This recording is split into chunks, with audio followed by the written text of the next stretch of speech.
Nouvelle édition sur LCF, les titres. La prévention des conflits au Togo, le pays est désormais doté d'un système national d'alerte précoce, un outil de prévention des conflits lancé ce mercredi après-midi. Le grand public rend hommage à Nelson Mandela. Le corps de cette icône restera exposé 3 jours à Pretoria, au siège de la présidence et du gouvernement à Union Building. Mesdames, Messieurs, merci d'avoir choisi la chaîne du futur pour vous informer. Le réseau ouest-africain pour l'édification de la paix a tenu un point de presse ce mercredi. Point de presse au cours duquel il a officiellement lancé le système national d'alerte précoce en collaboration avec la CEDEAO. Le système devra permettre de rassembler les informations pour prévenir les conflits au Togo. Cassandra Anaoui. La rencontre de cet après-midi avec la presse a été une occasion pour le WENAP. Réseau ouest-africain pour l'édification de la paix a présenté le système national d'alerte précoce en collaboration avec la CEDEAO. L'alerte précoce est un outil d'observation qui va consister à rassembler les informations nécessaires pour concevoir des mesures destinées à prévenir un conflit. Le système d'alerte précoce dont nous lançons le site cet après-midi est important du fait que, en leur enseignant ce système, il permet de jauger de la sécurité, de la paix et du conflit dans le pays. Avec le graphe que nous allons sortir à la fin de chaque mois, nous allons savoir si le est en alerte, est-ce que c'est au rouge ou est-ce que c'est au vert, le niveau de conflit, est-ce que c'est au vert, c'est au rouge, le niveau de paix, est-ce que c'est au rouge, est-ce que c'est au vert. Cela permet au gouvernement de prendre des dispositions pour que, si c'est un conflit, pour que cela ne dégénère pas. Et pour assurer une bonne exécution du système national, WANEP a formé 15 moniteurs pour animer le système. Sur le terrain, ils auront pour mission l'identification des conflits. Maintenant, nous, en tant que moniteurs, sur le terrain, nous serons chargés de fournir des rapports d'incidents et de situations au système. Moi, sur le terrain, nous sommes là pour écouter, observer et donner un rapport. WANEP a fait de la cérémonie de lancement une pierre de coups. Après avoir lancé le système d'alerte pour tous, le réseau a fait le bilan de ses 10 ans au service de la paix. Un bilan jugé satisfaisant. Que WANEP a pu toucher beaucoup de corps de métier, des couches sociopolitiques, et même si ça ne se voit pas comme ça à l'œil nu, nous avons des indicateurs qui nous ont permis de mesurer que des comportements ont été changés. Et surtout, avec le programme d'éducation à la paix et à la non-violence que nous avons à Palimé, à la maternelle, que ce programme a permis de changer le comportement des enfants et de réduire le niveau de violence dans les couples, dans les familles. Et les éducateurs, les éducatrices aussi ont changé leur méthode d'enseignement auprès des enfants. Donc pour nous, c'est un bilan positif. Le réseau ouest-africain pour l'édification de la paix est présent sur les 15 pays qui forment la CEDEAO. Son expertise, la prévention, la gestion et la transformation des conflits pour construire et maintenir une relation de paix. Toujours dans l'actualité de ce jour, le service national de la nutrition était en atelier ce mercredi. Un atelier de sensibilisation et de diffusion de l'arrêté d'application du décret rendant obligatoire l'enrichissement de l'huile raffinée et de la farine de blé. Organisé à l'intention des producteurs et importateurs ainsi que des associations de consommateurs, cet atelier est soutenu par HKI et l'UNICEF. Il participe à la lutte contre la morbidité infantile et la mortalité maternelle. La sensibilisation, c'est d'abord une affaire de conviction et de pédagogie. Pour la trentaine de participants à cet atelier, qui pour la plupart sont des producteurs ou des importateurs de farine de blé et d'huile raffinée, le chef du service national de nutrition joue la musique de la séduction et de l'incitation à la conversion volontaire à la nouvelle loi. La mise en application du décret signé en août dernier rendant obligatoire l'enrichissement de l'huile raffinée et de la farine de blé devrait être effective dans les prochains mois, mais en attendant, l'heure est à la sensibilisation. Pour souvent, on donne un moratoire aux opérateurs. D'abord, avant d'appliquer un test, il faut que les gens soient sensibilisés. On ne peut pas se lever et appliquer un test quand les gens ne sont pas sensibilisés. C'est quand les gens sont bien informés, c'est en ce moment qu'on va commencer par les appliquer. L'entrée en vigueur de cette nouvelle disposition législative ne va pas s'effectuer à sec, mais sera suivie d'une série de mesures d'accompagnement pour les opérateurs économiques. L'exonération de taxes du prémix importé par les industriels pour fortifier leurs produits est envisagée afin d'éviter que ces derniers ne répercutent le surcoût sur les prix. Les privés ont accepté d'enrichir leurs aliments sans que ça n'ait de répercussions sur en tout cas le prix final des produits. Donc pour que ça n'ait pas d'effet sur la bourse du consommateur, donc le gouvernement doit faire il ne faut pas accompagner ces industries privées pour qu'ils ne supportent pas eux seuls les conséquences financières de ce processus. Pour l'essentiel, la fortification consiste à enrichir les aliments en vitamine A et en fer, deux nutriments qui interviennent dans l'éradication de la mortalité infanto-juvénile, les retards de croissance et les troubles oculaires chez les enfants, mais aussi dans la réduction de la mortalité maternelle. Dans cette croisade pour rendre obligatoire l'enrichissement des aliments, le Togo ne fait pas cavalier seul.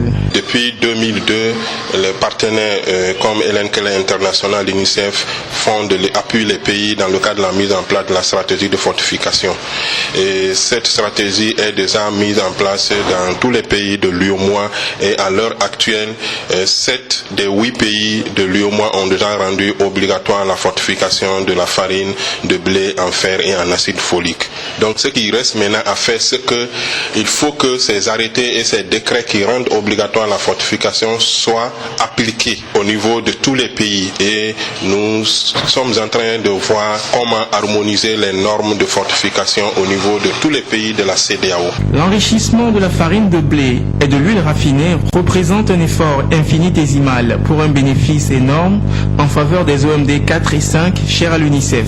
Cependant, cette bataille ne sera définitivement remportée que si d'autres efforts contre la persistance sur le marché d'huile traditionnelle non raffinée, pour un renforcement du contrôle des produits d'importation au niveau des frontières ou encore pour une sensibilisation accrue et un marketing social plus intense en faveur des produits fortifiés ne soient menés au Togo. Démarré le 9 décembre dernier au siège de la BOAD, les travaux sur les projets d'aménagement hydro-agricole ont pris fin mardi à Lomé. Il s'agit de 7 projets financés par la BOAD au Burkina Faso, au Niger, au Mali et au Sénégal. Un rapport général de synthèse a sanctionné les travaux. Norbert Dansou.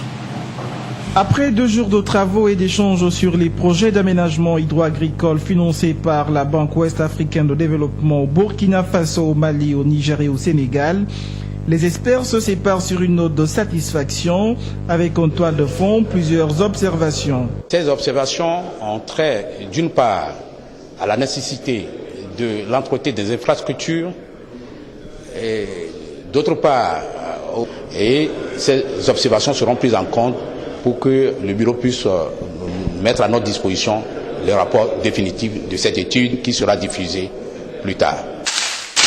Sur la thématique relative au modèle institutionnel de gestion des infrastructures hydro-agricoles, quelques pistes ont été également retenues. Il est très important que, en mettant les projets en place, que nous puissions régler le problème de l'ancrage institutionnel pour que ces projets puissent être bien réalisés et que ces projets puissent être bien exploités. Mais l'ancrage institutionnel ne suffit pas. Il ne suffit pas dans la mesure où un autre problème se pose. C'est le problème de gestion des institutions qui sont mises en place. Et l'atelier a souhaité que le type de gestion qui est souhaitable, c'est la gestion axée sur les résultats. Les recommandations issues des travaux de cet atelier de validation sur les 7 projets d'aménagement hydro-agricole devront permettre d'accélérer le développement au profit des communautés et des bénéficiaires de ces projets financés par la BOAD.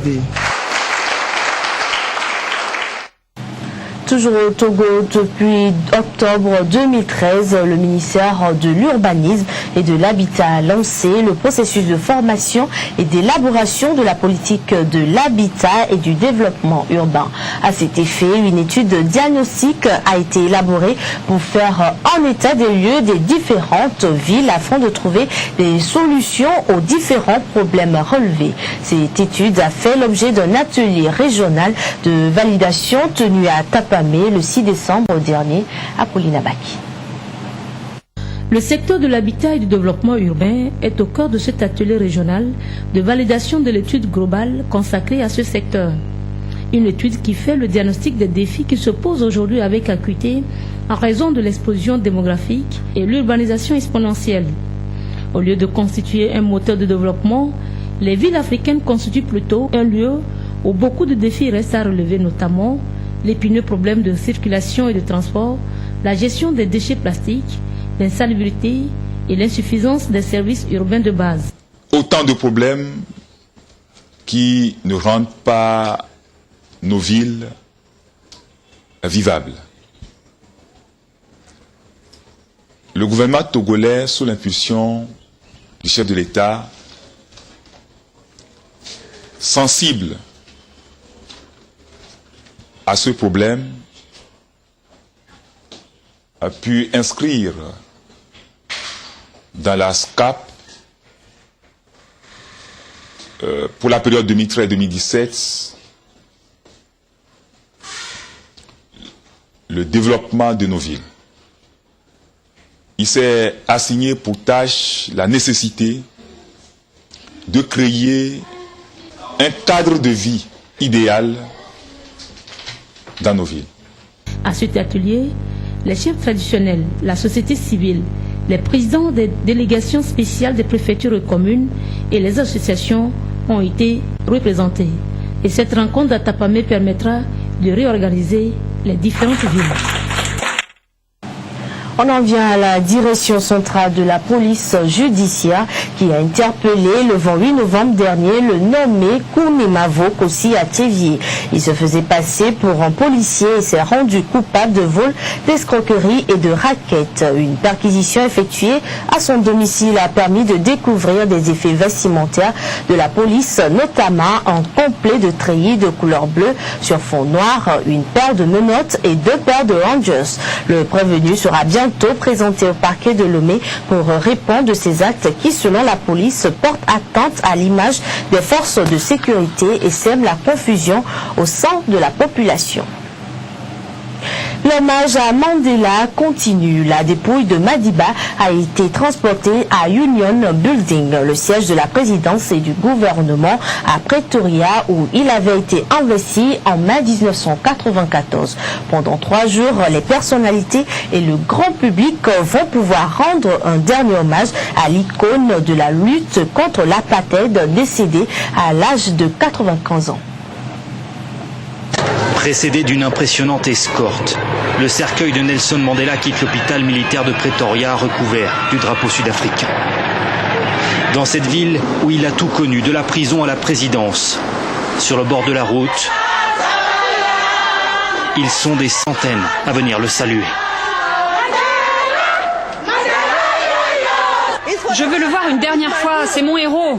Dans le cadre très solennel d'Union Buildings, le siège de la présidence, et sous l'œil de Mandela, un des petits-fils de l'ancien chef d'État, le cercueil est délicatement pris en charge par les militaires. Le reste de la famille n'est pas loin. Puis, le corps est exposé, découvert pour que le visage de Nelson Mandela soit visible, mais protégé par une bulle de verre. Les personnalités se succèdent, de l'ancien président de Klerk au chanteur irlandais Bono. Puis c'est au tour des anonymes, alors qu'à l'extérieur, la foule converge vers l'édifice dans une atmosphère de fête. Nous célébrons sa vie car il est un exemple pour nous. Désormais, ils sont plusieurs milliers à se presser, prêts à patienter de longues heures en plein soleil. Il a rassemblé les blancs et les noirs, uni notre nation, alors je veux le voir. En République centrafricaine, le contingent français en mission à Bangui a subi des pertes mardi. 2 militaires ont été tués dans les accrochages près de Bangui. Malgré l'intervention militaire des forces françaises, la situation reste chaotique. Des violences secouent quotidiennement la capitale. Ce matin,